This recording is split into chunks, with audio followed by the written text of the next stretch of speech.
Grandes nomes da história. Napoleão Bonaparte.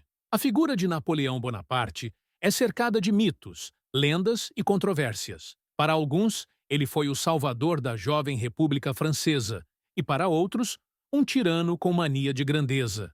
O fato é que talvez todos estejam certos.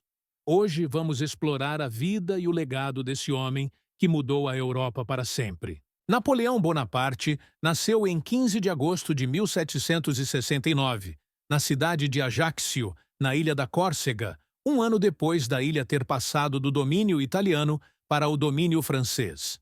Napoleão era filho de Carlo Buonaparte e Maria Letizia Ramolino.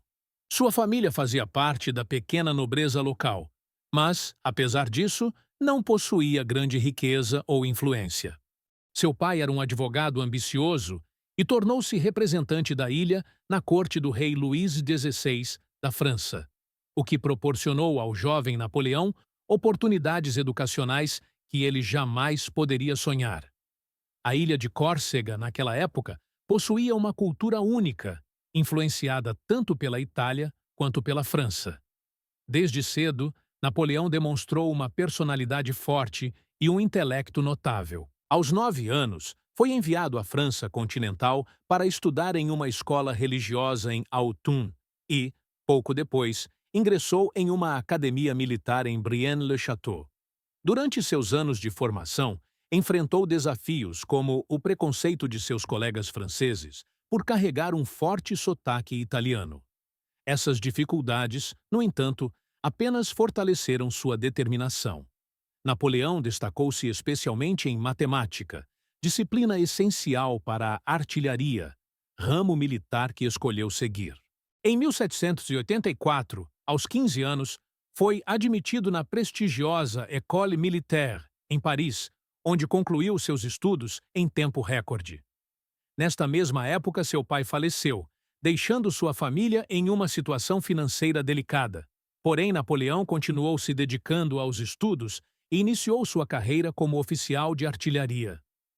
A Revolução Francesa, que explodiu em 1789, transformou o panorama político e social da França, criando oportunidades únicas para aqueles que, como Napoleão, buscavam ascender. Ele rapidamente percebeu que a instabilidade do período revolucionário poderia ser tanto um desafio quanto uma chance para demonstrar suas habilidades.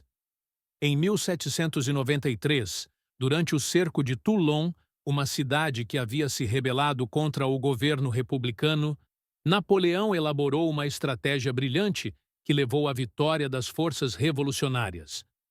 Essa conquista lhe rendeu a promoção a general de brigada, com apenas 24 anos. Sua habilidade em concentrar forças no ponto certo e surpreender o inimigo tornou-se sua marca registrada. Ele também mostrou seu talento político, negociou tratados favoráveis à França e estabeleceu repúblicas irmãs na Itália, disseminando os ideais revolucionários. Tornou-se conhecido por sua capacidade de inspirar e liderar suas tropas, que o admiravam profundamente. No entanto, Napoleão não era apenas um soldado.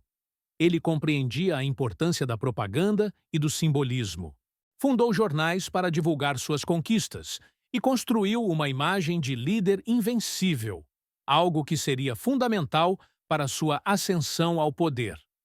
Em 1798, em busca de novos desafios, liderou uma expedição ao Egito.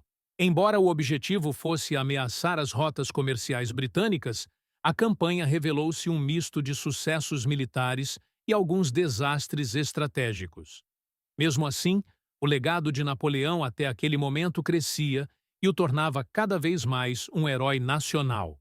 Ao retornar à França, em 1799, Napoleão encontrou um país em crise. O governo era impopular e enfrentava ameaças internas e externas. Aproveitando-se dessa fragilidade, Napoleão arquitetou um golpe de Estado em 9 de novembro de 1799, conhecido como 18 de Brumário. Com isso, tornou-se primeiro cônsul, assumindo o controle quase absoluto da França. A partir daí, iniciou uma série de reformas que modernizariam o país. Sua combinação de carisma, habilidade militar e capacidade administrativa o tornava único na história. Em 1804, Napoleão deu o passo definitivo em sua ascensão ao se autoproclamar imperador dos franceses. Ao assumir o título de imperador, Napoleão coroou a si mesmo em uma cerimônia grandiosa na Catedral de Notre-Dame, em Paris. Esse ato demonstrava que seu poder não vinha de uma autoridade divina, como era comum nas monarquias tradicionais, mas de sua própria capacidade e do apoio do povo. Seu governo imperial começou com uma série de medidas que modernizaram ainda mais a França e estabeleceram as bases para o que viria a ser conhecido como o Império Napoleônico. Neste mesmo ano de 1804, Napoleão promulgou o Código Napoleônico, que unificou o sistema jurídico francês, garantindo direitos iguais aos cidadãos, protegendo a propriedade privada e estabelecendo a liberdade religiosa. Esse código influenciaria sistemas legais ao redor do mundo, sendo adotado, com adaptações, em diversos países da Europa e da América Latina. Além disso, Napoleão reformou o sistema educacional, criando escolas primárias e secundárias acessíveis e fortalecendo o ensino superior. Ele também reorganizou a economia, introduzindo medidas que estabilizaram a moeda e incentivaram o comércio. A criação do Banco da França, por exemplo, ajudou a restaurar a confiança na economia nacional e forneceu os recursos necessários para as ambições expansionistas do imperador. No entanto, foi no campo militar que Napoleão deixou sua marca mais indelével. Entre 1813 e 1815, a Europa foi palco das chamadas Guerras Napoleônicas, uma série de conflitos que envolveram quase todas as grandes potências do continente. Inicialmente, Napoleão enfrentou a Terceira Coalizão, composta por países como Reino Unido, Áustria e Rússia. Em 1805, ele liderou seu exército em uma das batalhas mais famosas de sua carreira, a Batalha de Austerlitz. Conhecida como a Batalha dos Três Imperadores, Austerlitz foi uma vitória esmagadora para Napoleão. Com movimentos estratégicos brilhantes, ele conseguiu derrotar um exército numericamente superior, comandado pelo czar Alexandre I da Rússia e pelo imperador Francisco II da Áustria. Essa vitória consolidou a reputação de Napoleão como um gênio militar e lhe garantiu controle sobre vastos territórios na Europa Central.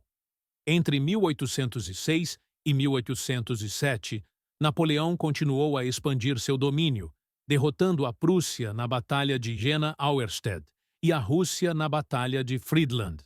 Essas vitórias resultaram nos Tratados de Tilsit, que marcaram o apogeu do Império Napoleônico. Nessa época, Napoleão controlava ou exercia grande influência em praticamente toda a Europa, incluindo França, Itália, Espanha, Holanda, Polônia e os estados da Confederação do Reno. Apesar de seu sucesso militar e político, Napoleão enfrentava desafios crescentes.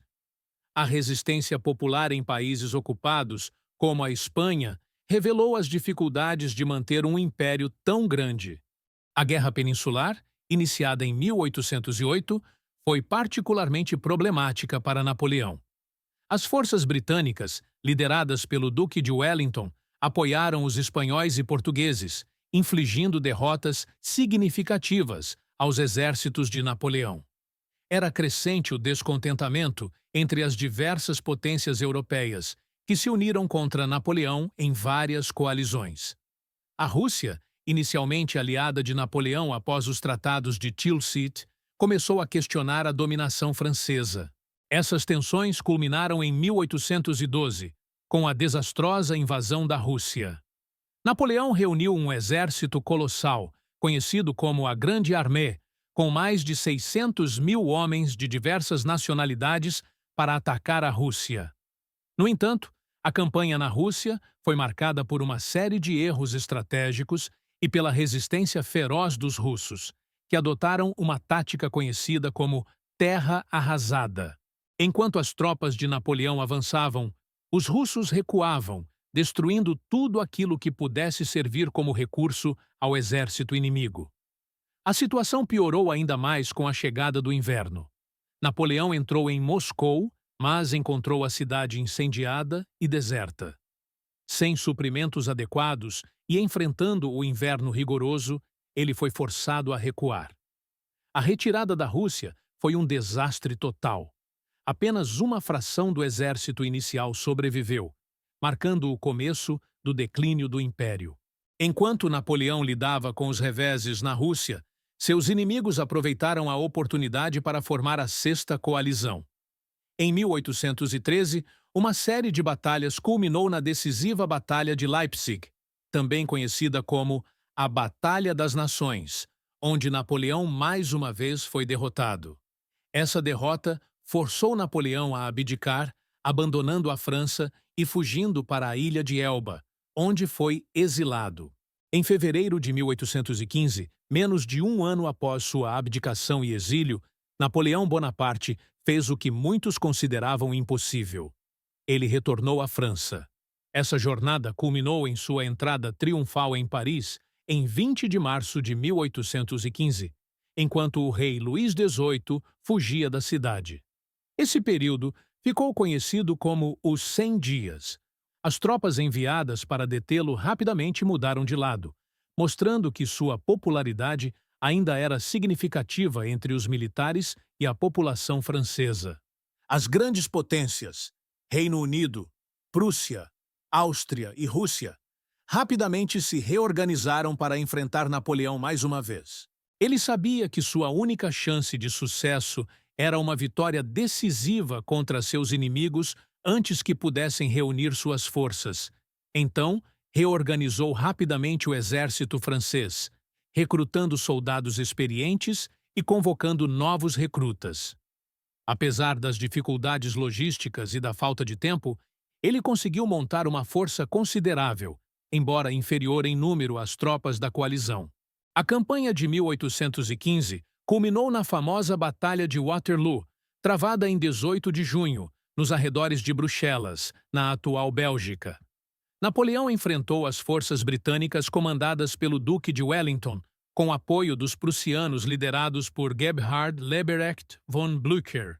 Inicialmente, a batalha parecia favorecer Napoleão, mas a chegada dos reforços prussianos no final do dia selou o destino do exército francês. A derrota em Waterloo foi catastrófica para Napoleão.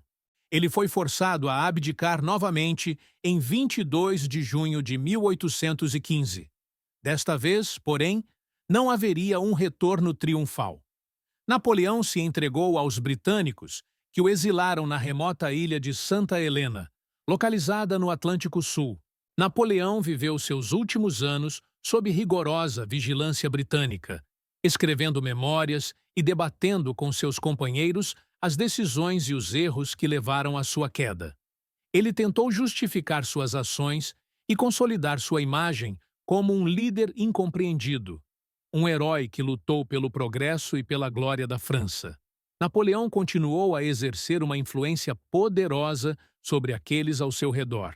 Suas conversas e escritos desse período ajudaram a moldar sua lenda, apresentando-o como um mártir da causa francesa e um visionário que desafiou as monarquias conservadoras da Europa.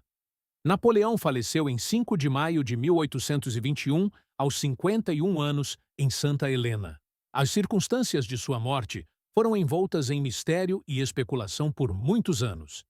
Inicialmente, acreditava-se que ele havia sucumbido a um câncer de estômago, mas teorias sobre envenenamento por arsênico também ganharam destaque. Independentemente da causa, sua morte marcou o fim de uma era. A lenda de Napoleão, no entanto, não terminou com sua vida.